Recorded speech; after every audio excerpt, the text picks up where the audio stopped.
یہ میری خوش قسمتی کہ میں حضور کا امت ہوں، ساری زندگی اس کا شکریہ ادا کرتا رہوں تو کہ شکر ادا۔ ہم حضور کے امتی، نبی انتظار کرتے رہے، نبی منتظر رہے۔ حضرت خلیل اللہ کی بارگاہ میں پکار رہے ہیں، ربنا وابعث فیہم رسولا، مالک رسول بھیج دے۔ کوئی کہتا ہے لیسا بفظ ولا بغلظ، وہ ترشرو نہیں ہوگا، سخت مزاج نہیں ہوگا، ماتھے پہ شکنیں لانے والا نہیں ہوگا، وہ پیار بانٹنے والا ہوگا، بس وہ آیا چاہ رہا ہے۔ حضرت عیسیٰ نے تو نام بھی بتا دیا، مبشرم برسول یاتی من بعد اسمہ احمد، لوگوں میں جا رہا ہوں، چلو نام بھی بتا دیتا ہوں، میرے بعد جو آنے والا اس کا نام احمد ہوگا۔ نبی انتظار کرتے رہے، 12 نبیوں نے انتظار کیا حضور کی امت میں ہونے کے لیے، تمنا کی۔ نستورہ راہب انتظار کرتا رہا، بحیرہ راہب انتظار کرتا رہا۔ شب ہجر کی سختیاں کوئی اس سے جا کے پوچھے، تیری راہ تکتے تکتے جسے صبح ہو گئی۔ زندگیاں گزار دی انہوں نے۔ سلمان فارسی کی کہانی سن لو، مجوسی کے بیٹے تھے، حق کی طلب میں نکلے، باپ نے گھر سے نکال دیا، ایک پادری کے پاس جا کے رکے، زندگی بھر اس کی نوکری کی۔ جب اس کا آخری وقت آیا، اس نے کہا میری تدفین کے بعد غموریا چلے جانا، وہاں کا پادری خدا رسیدہ ہے، تجھے اس سے کچھ مل جائے گا۔ کہتے میں وہاں سے غموریا آ گیا، پھر اس پادری کی ساری زندگی خدمت کی۔ جب وہ مرنے لگا تو اس نے کہا کوئی ایسا شخص نہیں ہے جس کے پاس اب میں تجھے بھیجوں، لیکن نبی آخر الزمان کے ظہور کے لمحے آ گئے، تو یہاں سے یثرب چلا جا، وہ اس نبی کی ہجرت گاہ ہوگی، تیری زندگی سنور جائے گی، تو نے بڑی محنت کی ہے، بڑی نوکری کی ہے میری۔ کہتے میں نے اس کو کہا کہیں ایسا نہ ہو میں دھوکہ کھا جو مجھے کوئی نشانی بتا۔ اس نے کہا 3 نشانی، ایک صدقہ نہیں لے گا، دوسرا ہدیہ رد نہیں کرے گا، تیسرا 2 کندھوں کے درمیان مہر نبوت۔ کہتے ہیں میں نے اس کی تدفین کی، یثرب کی جانب جاتے ہوئے ایک قافلے میں شامل ہو گیا، انہوں نے مجھے پکڑ کے اپنا غلام بنا لیا، لیکن میرے پہ مہربانی یہ کی کہ مجھے بیچا جا کے مدینے میں۔ ایک یہودی نے مجھے خرید لیا، میں اس کے باغ میں گوڈی کرتا تھا، کام کرتا تھا، کھجوریں توڑتا تھا، لیکن میں انتظار میں تھا کہ کبھی وہ نبی آخر الزمان آئے تو مجھے دید ہو، کبھی عرش پر، کبھی فرش پر، کبھی ان کے در، کبھی در بدر۔ غم عاشقی تیرا شکریہ، میں کہاں کہاں سے گزر گیا۔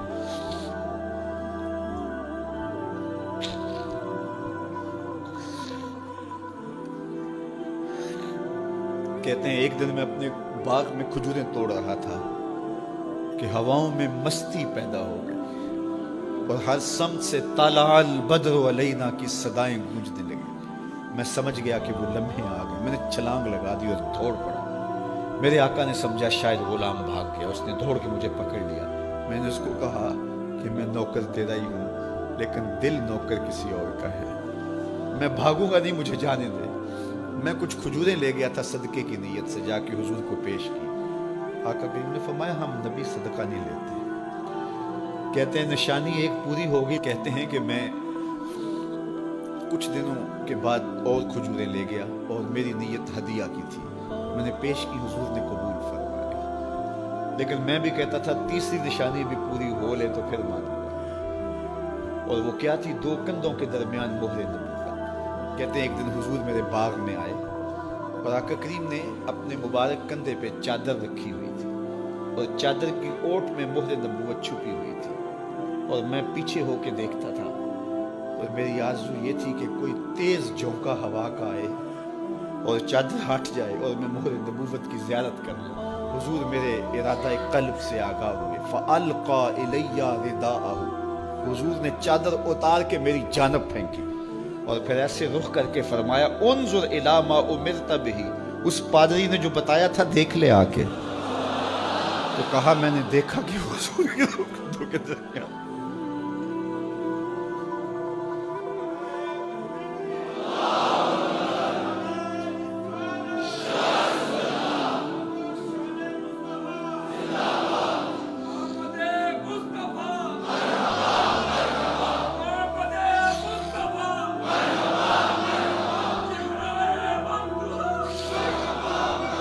شب ہجر کی سختیاں کوئی اس سے جا کے پوچھے، تیری راہ تکتے تکتے جسے صبح ہو گئے۔ ہم نے تو کوئی انتظار نہیں کیا نا، ہم نے تو کوئی دکھ نہیں سہا، ہم سوئے تھے مقدر جاگ اٹھے، ہمارے والد مسجد سے مولوی صاحب کو بلا لائے، انہوں نے کان میں آ کے کہا مبارک ہو تو حضور کا نوکر بن کے آ رہا۔ میرے والد گرامی ایک شعر جھوم کے پڑھا کرتے تھے، محمد جانے جانا ہے پیغمبر ہو تو ایسا ہو، رسولوں کی بشارت سے مبشر ہو تو ایسا ہو، امر توقیر کا سب کو موکر ہو تو ایسا ہو، کیا ہم کو غلام ان کا مقدر ہو تو ایسا ہو۔ میں اپنے مقدر پہ قربان نہ جاؤں، آپ اپنے مقدر پہ نثار نہ جائیں، ہمیں وہ نبی ملا جو نبیوں کا نبی ہے۔ بنو سعد کے مقدر بھی جاگ اٹھے، اللہ اکبر، کیا وہ خوش نصیب وادیاں تھیں، کیا وہ خوش بخت پہاڑ تھے بنو سعد کے، جہاں حضور نے زندگی کے ابتدائی سال گزارے۔ اللہ اکبر۔ حضرت حلیمہ سعدیہ کہتی ہیں جب میں حضور کو گھر لے گئی تو میرے گھر میں روشنیاں آ گئیں، باقاعدہ عورتوں نے کہا حلیمہ تو اتنی امیر ہو گئی ہے رات کو بھی دیا نہیں بجھاتی۔ بڑے امیر کبیر گھرانوں میں بھی رات کو لوگ دیا بجھا دیا کرتے ہیں، لیکن تو اتنی ہی امیر ہو گئی ہے کہ رات کو بھی تیرے گھر کا دیا نہیں بجھتا۔ تو حلیمہ سعدیہ نے کہا آؤ میں تمہیں بتاؤں میرے گھر میں دیا کون سا روشن۔ باقاعدہ ہم جولیوں کو بلایا، پالنے میں حضور تھے، اشارہ کر کے کہا ما کننا نحتاج الی السراج من یوم اخذناہ، جب سے یہ پیارا گھر آیا ہے میں نے سارے دیے توڑ دیے، دیے کی ضرورت نہ مشعل کی حاجت، عجب روشنی تو نے پائی حلیمہ، بڑی تو نے توقیر پائی حلیمہ، بنی تو محمد کی دائی حلیمہ۔ کہا ما کننا نحتاج الی السراج من یوم اخذناہ، جب سے یہ پیارا گھر میں آیا ہے میں نے سارے دیے توڑ دیے۔ جہاں روشنی چاہیے ہوتی ہے حضور کو اٹھا کے اس کمرے میں لے جاتے ہیں، وہاں انوار پھیل جاتے ہیں، روشنیاں پھیل جاتی ہیں، کیسے اجالے پھیلے، کیسی روشنیاں پھیلے۔ حلیمہ دا چھپر کھجوری دے تھلے، حوراں وچھالے نوری مسلے، فرش تو عرش تک پہ گئی دہائی، حلیمہ نے لٹ لئی خدا دی خدائی۔ اللہ اکبر۔ وہ سارا دن تو صحراؤں میں گھوم لیتی تھی، اسے جب بھوک لگتی تھی لبوں کو چوم لیتی تھی۔ بخت جاگے حلیمہ سعدیہ کے کہ حضور ان کے گھر آئے۔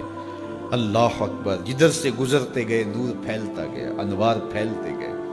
حضرت سیدہ طیبہ طاہرہ حضرت عائشہ سلام اللہ علیہا فرماتی ہیں کہ میں کچھ سی رہی تھی کہ میرے ہاتھ سے سوئی گر گئی۔ اب حضور کے گھر میں دیے میں جلانے کے لیے تیل بھی نہیں تھا، میں پریشان تھی، سوئی گر گئی، اتنے میں حضور تشریف لائے۔ حضور مسکرائے، کہتی ہے میں نے گمی ہوئی سوئی تلاش کر لی۔ اللہ اکبر۔ تو یہ روشنی تھی، یہ انوار تھے۔ اللہ اکبر۔ اذا ضحک یتلالع فی الجدر، جب حضور مسکراتے تھے سامنے والی دیواروں پہ عکس پڑتا تھا۔ اللہ اکبر۔ جب مسکراتے تھے نور پھیل جاتا تھا۔ اذا تکلم رؤیا کالنور یخرج من بین ثنایاہ، حضور کے سامنے والے دانتوں میں ہلکا سا فاصلہ تھا، اور جب آقا کریم گفتگو کرتے تھے وہاں سے نور کی کرنیں چھن چھن کے نکلتی تھیں، انوار پھیل جاتے تھے۔ ایسا نوری ماحول، ایسا نورانی چہرہ۔ حضرت ابو ہریرہ بولے کل قمر لیلۃ البدر لم ارى قبلہ ولا بعدہ مثلہ، کیا پوچھتے ہو، 14ویں رات کا چمکتا ہوا چاند تھے میرے حضور۔ پھر کہا نہیں نہیں نہیں، حضور جیسا نہ پہلے دیکھا نہ بعد میں دیکھا۔ حضرت حسان بن ثابت پاس کھڑے تھے، کہا دیکھتے کیسے، کسی ماں نے جنم دیا ہوتا تو دیکھتے۔ خدا نے وہ سچائی پن چھڑیا جدے وچ محمد نو ٹالیا سی، حسینہ جمیلہ دا منہ موڑ دیتا، محمد بنا کے قلم توڑ دیتا۔ مثل او در عالم امکان متصور نیست، حضرت شیخ مجدد کہتے ہیں حضور کی مثل بزم عالم میں ممکن ہی نہیں ہے، ہو ہی نہیں سکتا۔ اور اقبال کا لہجہ بھی دیکھیے، رخ مصطفیٰ ہے وہ آئینہ کہ اب اس سا دوسرا آئینہ نہ کسی کی بزم خیال میں نہ دکان آئینہ ساز میں۔ تو وہ پیکر تراشا، وہ پیکر تراشا، مکھ چند بدرشا شانی ہے، متھے چمک دی لاٹ نورانی ہے، کالی زلف تیک مستانی ہے، مخمور رکھی ہن مد بھری، کیسا جمال دیا، کیسا حسن دیا۔ اچھا بریلی کے امام سے بھی پوچھ لیجئے، اللہ اکبر۔ بل بل نے گل ان کو کہا، کمری نے سروے جاں فضا، بلبل کی منتہائے پرواز تو یہی ہے نا، کسی کو پھول کہتے. بلبل نے گل ان کو کہا، کمری نے سروے جاں فضا، حیرت نے جھنجھلا کر کہا یہ بھی نہیں وہ بھی نہیں. خورشید تھا کس زور پر، کیا بھر کے چمکا تھا قمر، بے پردہ جب وہ رخ ہوا یہ بھی نہیں وہ بھی نہیں. وہ حسن دیا وہ جمال دیا اللہ نے اپنے